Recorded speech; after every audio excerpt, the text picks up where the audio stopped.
Phone tapping కేసులో దర్యాప్తు ముందుకు సాగాలంటే ఇందులో ప్రధాన నిందితుడైన ఎస్ఐబీ మాజీ చీఫ్ ప్రభాకర్ రావు పెదవి విప్పాలి. అది జరగాలంటే సమర్థులైన అధికారులు రంగంలోకి దిగాలి.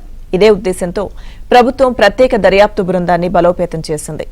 7 రోజుల కస్టడీలో అధికారులకు ప్రభాకర్ రావు సహకరించకపోవడం, దీంతో సిట్కు నూతన జవసత్వాలు కల్పిస్తూ హైదరాబాద్ సిపి సజ్జనార్ పర్యవేక్షణలో దర్యాప్తు కొనసాగేలా డీజీపీ శివధర్ రెడ్డి ఆదేశాలు జారీ చేయడం తెలిసిందే. ఇక ఇప్పటి వరకు సిట్ బృందంలో ఉన్న అధికారులు జూనియర్లు కావడం వల్ల సీనియర్ ఐపీఎస్లతో పాటు వివిధ అంశాల్లో నైపుణ్యం ఉన్న అధికారులకు బాధ్యతలు అప్పగించినట్లు తెలుస్తోంది.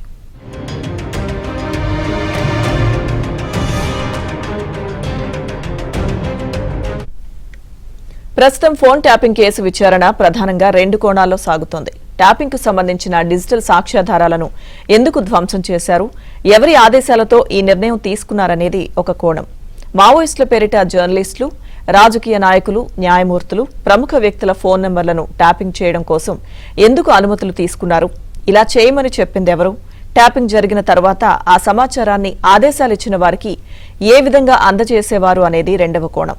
ఈ రెండింటిలో ఎస్ఐబీ కార్యాలయంలో డిజిటల్ సాక్ష్యాధారాలను ధ్వంసం చేయమని ఆదేశించింది నాటి ఎస్ఐబీ చీఫ్ ప్రభాకర్ రావు అని ఈ నేరానికి పాల్పడిన డీఎస్పీ ప్రణీత్ రావు ఇప్పటికే అంగీకరించారు.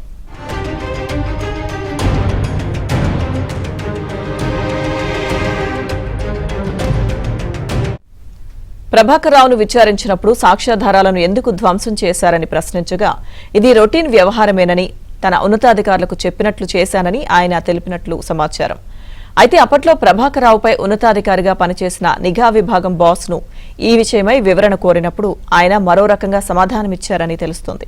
అంటే ఇక్కడ ప్రభాకర్ రావు తప్పు చెప్పారా, ప్రభాకర్ రావును ఉన్నతాధికారి కాకుండా మరెవరైనా ఆదేశించారా అనే విషయాలను ఇప్పటి వరకు సిట్ తెలుసుకోలేకపోయింది. అలాగే నాటి ప్రతిపక్ష నేత, నేటి సీఎం రేవంత్, ఆయన కుటుంబ సభ్యులు, సన్నిహితులు, ఇతర ముఖ్యుల ఫోన్ నెంబర్లను ట్యాపింగ్ చేయమని ఆదేశించింది ఎవరు అనే కోణంలో సిట్ బృందం విజయం సాధించలేకపోయింది. ప్రస్తుతం ఈ విషయాన్ని నూతన సిట్ బృందం సీరియస్ గా పరిశీలించే అవకాశాలు కనిపిస్తున్నాయి.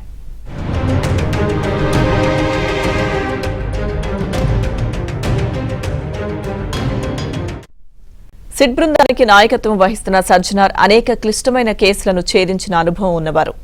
ఆయన టెక్నాలజీ ఎక్స్పర్ట్, 1000 కోట్ల మల్టీలెవెల్ మార్కెటింగ్ టీం గుట్లను విప్పిన అధికారి ఆయన. ఇక ఈ కేసులో సాంకేతిక ఆధారాల సేకరణ అత్యంత ముఖ్యం కావడంతో మొత్తం పర్యవేక్షణ బాధ్యతను ఆయనకు అప్పగించినట్లు తెలుస్తోంది. ఆయనతో పాటు కీలక అధికారులకు కేసు బాధ్యతను అప్పగించినట్లు సమాచారం. ప్రస్తుతం ప్రభాకర్ రావు కస్టడీని మరో 7 రోజులు పొడిగిస్తూ సుప్రీంకోర్టు ఉత్తర్వులు ఇచ్చినప్పటికీ అవసరమైతే మరిన్ని రోజులు పొడిగింపు కూడా కోరే ఆలోచనలో ఉన్నట్టు తెలుస్తోంది.